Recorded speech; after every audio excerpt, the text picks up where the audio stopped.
FSN Radio. It's all about what's next. Go to financialsurvivalnetwork.com and sign up for your free weekly newsletter. You'll also get 3 free reports. The Financial Survival Network. It's all about what's next. Welcome. You are listening to the Financial Survival Network. I'm Kerry Lutz, and, well, the Fed cut yet again, and just another 25 basis points, but now that they've started, can they possibly stop? Certainly not at this point. And what is going to run out first, the chickens or the eggs? Well, that's got a lot to do with what's happening with China. We'll find out soon. We've got Ned Schmidt on with us now. And Ned's august publications that you should definitely take a look at: the Value View Gold Report and the Agri-Food Value View. Ned, welcome back. Hi, Kerry. How are you doing?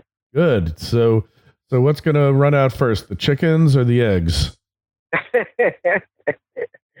Well, we've been talking over the months of the pork shortage in China.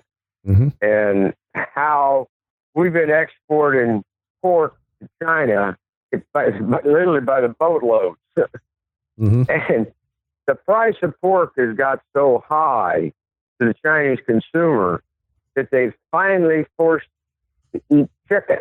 And that's a come down. That's like you could go into a restaurant ordering Salisbury steak instead of a strip steak. And as a consequence, there's now a shortage of chickens in China. And it's because of the problem, because they're also eating the eggs. Yeah. So if you eat the eggs, you don't get a chicken. You don't eat the chicken, you don't get eggs. And so the price of eggs has hit record highs last week.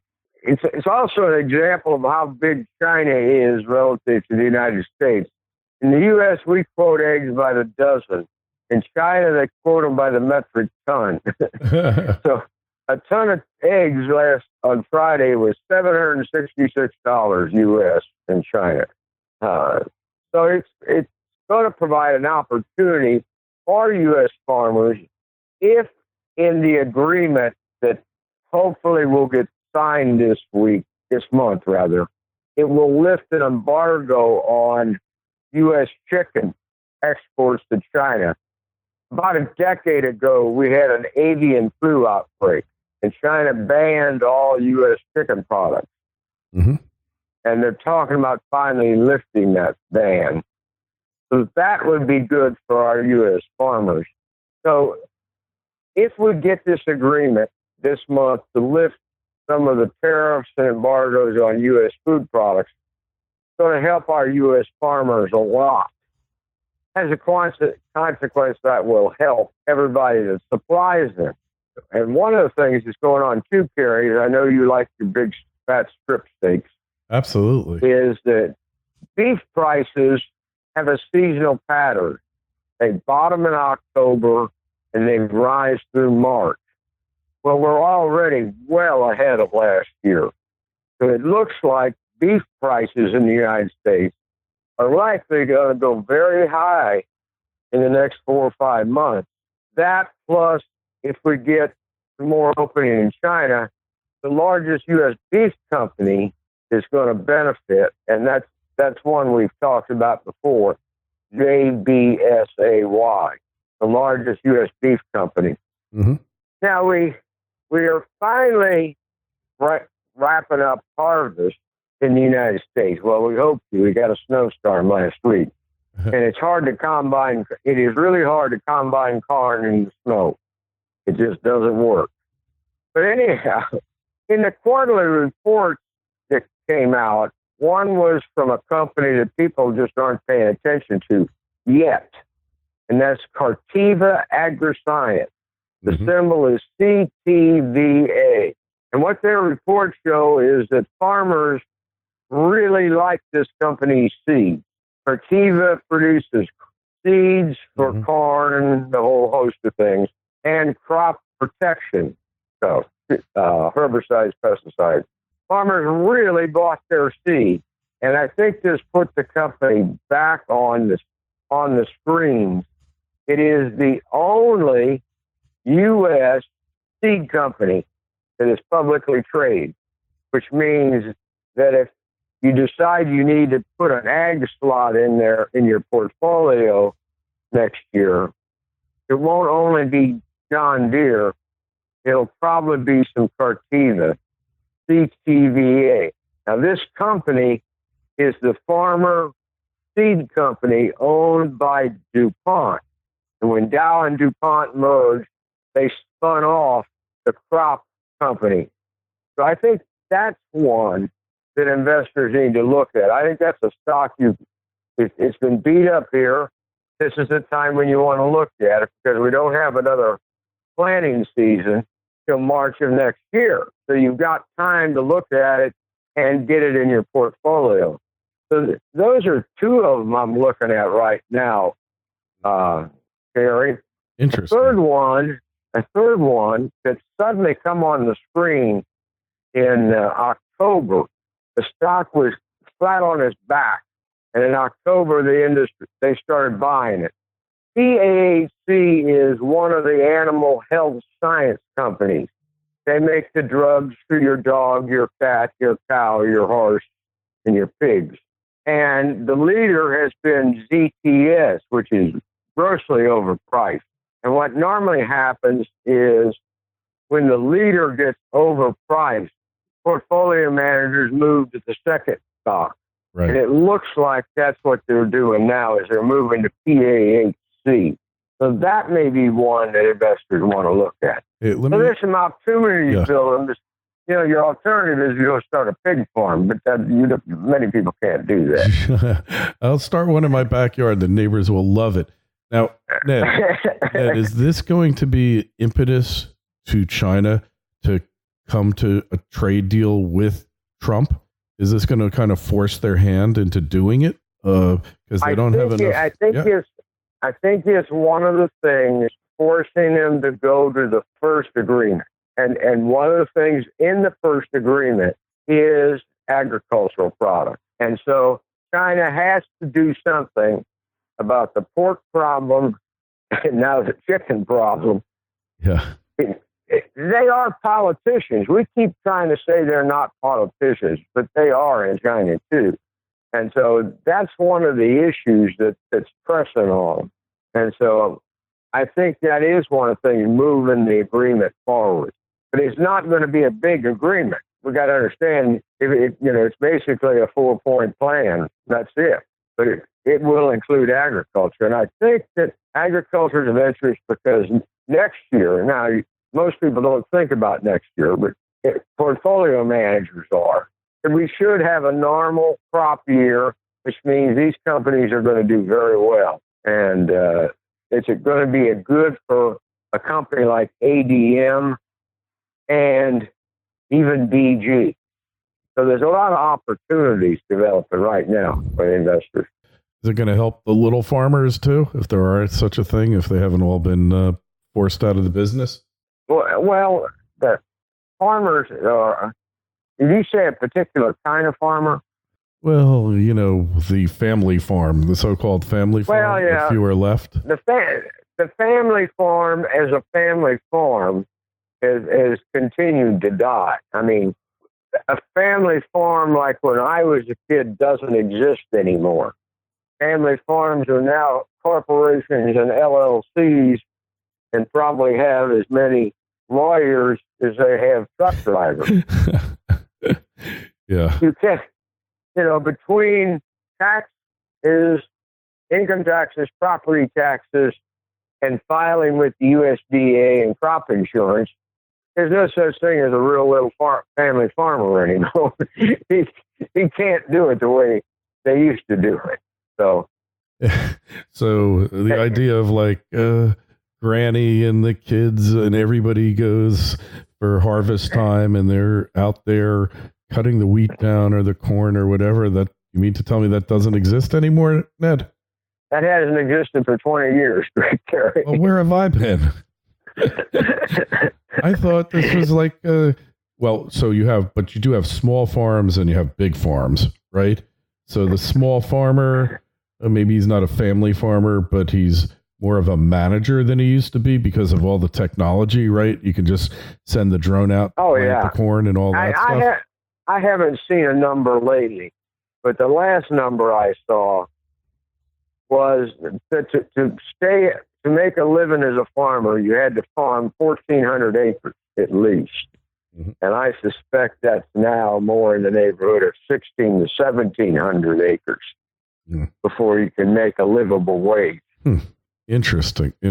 So, and when they do these farm subsidies, it's all the big mega farms, what do they call them? The corporate farms that really get all the subsidies and all the money. Yeah, I mean that's the only ones that can hire the people to file for, and you gotta pay somebody to go talk to your senator and your congressman, and so you got to be big enough to grease the wheels to get that done, which is no different than any other industry. I mean, are the farmers being greased more than the automobile industry was greased? I don't think so.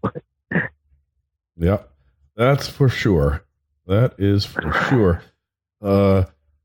So what we're looking at ahead, so you think so that's why they're breaking it into phases. But obviously the Chinese have to give something, and they've still got their Hong Kong issue hanging over them as well. FSN Radio. It's all about what's next. Silver One Resources is an exploration and development company backed by strategic investors Eric Sprott and SSR Mining. The company is focused on its Candelaria mine project in Nevada, where there is already a historic resource estimated at 127 million ounces of silver. The Candelaria mine historically was the highest grade silver producer in Nevada, generating over 68 million ounces of silver at an amazing average production rate of over 1,250 grams per ton. The project has tremendous expansion potential as past drilling has outlined deeper, high-grade silver targets for future drill programs. Silver One is highly leveraged to the price of silver and is cashed up and poised to increase shareholder value. Silver One trades in New York under the ticker SLVRF and in Toronto under the ticker SVE. To learn more, go to silverone.com. That's silverone.com. The Financial Survival Network. It's all about what's next. I don't know if they know what they're going to do with Hong Kong. They obviously don't know because they haven't done anything. But the Hong Kong thing has been going on for months. Yeah. I don't think they don't know what to do with it. And if they do anything adverse with it, the negative publicity will be exponential of that which happened the last time they drove over somebody with a tank. Mm-hmm. Yeah, and I think they're seriously afraid of doing something. Yeah, but on the other hand, Terry, I'm not sure I understand why they're still rioting, but it's having a big impact on Hong Kong. The mainland China companies are the biggest leasers of business office space in Hong Kong, and they have disappeared. Yeah. Office leasing in Hong Kong has collapsed because none of the mainland China companies want offices in Hong Kong, and nobody from any other country wants to go to Hong Kong. I mean, you couldn't get an expat to go to Hong Kong today if you tried. Yeah. Well, they want to get rid of Carrie Lam, who is the governor, who wants to leave, but the Chinese will not let her leave. No. You know, it's kind of like, I'm sure many times Jamie Dimon during the financial meltdown wanted to get out, but I'm sure the Fed said, "You're not going anywhere, Jamie. You're sticking around. We need you here. Your country is calling on you. This is your mess. You clean it up, because honestly, we don't understand it." Well, I think a similar thing is happening in Hong Kong, and the people of Hong Kong basically want democracy, and there's no way in this world that the Chinese can give it to them. But if these riots are not going to end, and these riots are crowdsourced, you know, there's no single leader. There might be leaders, there might be groups, but they can't wipe them out, evidently. They can't get rid of them. And every day it's a new riot. So they have to do something at some point, Ned, don't you think? Because Xi is being perceived as a weak leader. You can't be emperor for life and be perceived as a weak leader. I don't think they have a good choice. That's the problem. There isn't anywhere in there. If they set out at a meeting and made a list of all the options they've got, as far as they're concerned, none of them are any good. Yeah. And it's rare that you have a situation where there are no positive options as far as you're concerned. Now, there may be positive options in the views of others, but not in the decision makers, which is the standing committee that runs China. Mm-hmm. There are no good options there. And, the thing is China always said the United States was a paper tiger. If they let this go on much longer, they're going to be perceived as the paper tiger. Yes, that's true. And it gets to that point, one of those options will rise to the top. But with the internet today, if the troops would move in Hong Kong, it's going to be all over the world in about 10 minutes. Mm-hmm. And Hong Kong has been the financial center of Asia. No matter how you cut it, Hong Kong is where the big money rolls the dice. Yep. And if you damage that casino, the repercussions are going to flow not just through China, but through all the countries in Asia. Yeah, agree. And what those financial repercussions could be, I don't even want to imagine. Mm-hmm. I'm sure you would have banks in Asia dropping like flies. And maybe they are dropping already. You don't know. You've only heard of 2 of them in China so far. Mm-hmm. But that may be that they're not reporting them at all. Yeah, I think there's a lot more here than meets the eye. It's one of those things, just like we didn't know that the Fed printed up $17 trillion to bail out the banks during the financial crisis. We don't really know what they're doing behind the scenes now. But it seems to me when you see the state repo market blow up out of thin air for no possible reason, you got a problem. And it's a global problem. Well, and it's interesting with those repos, Terry, is they have continued. Last week, they went up $20 billion. Now, there had been a time when people were arguing that this was due to the Deutsche Bank getting out of the equity business. That's been too long ago. Yeah. This is a month. It's clearly because of the U.S. deficit. I mean, we hit $23 trillion last week. And there still isn't enough money to finance the issuance of government debt. In other words, when you look at the Fed's balance sheet, every Thursday afternoon, the Fed publishes a balance sheet. And all the top lines are reserve bank credit, security holdings outright, blah, blah, blah. All of that security holdings line excludes their holdings of repos. Their repos last Thursday were $200 billion. Mm-hmm. So they've had to pump $200 billion into the markets to finance the government deficit. In October, they financed 57% of the government deficit. Right. So of the $333 billion that the Treasury borrowed in October, 57% of that had to be financed by the Fed, or the U.S. government bond market would have collapsed. Mm-hmm. And we are right now on the edge of the cliff, where the Fed has no choice but to finance the U.S. government's deficit. And that's a story for another day. We kind of have to take off. But as always, Ned, it's a pleasure. And hey, if you want to find out more about Ned, then all you have to do is go to the Value View Gold Report or the Agri-Food Value View. He'll have a lot more detail about what we discussed here. But it looks like we're getting to the point where the can cannot be kicked down the road any longer. And when that happens, well, it's going to be a whole new world, Ned. Anyways, check out our site, financialsurvivalnetwork.com. what's your feeling on what Ned had to say on the food situation, on the monetary situation with the Fed? Hey, are the chickens, which are going to run out first, the chicken or the egg? That's the question. And you can use that analogy for a lot of other things here, Ned. Appreciate it, as always, you're coming on. Twitter feeds at Kerry Lutz. Facebook page, Financial Survival Network. Ned, we'll talk to you in a while. Take care, Kerry. FSN Radio. It's all about what's next. Go to financialsurvivalnetwork.com and sign up for your free weekly newsletter. You'll also get 3 free reports. The Financial Survival Network. It's all about what's next.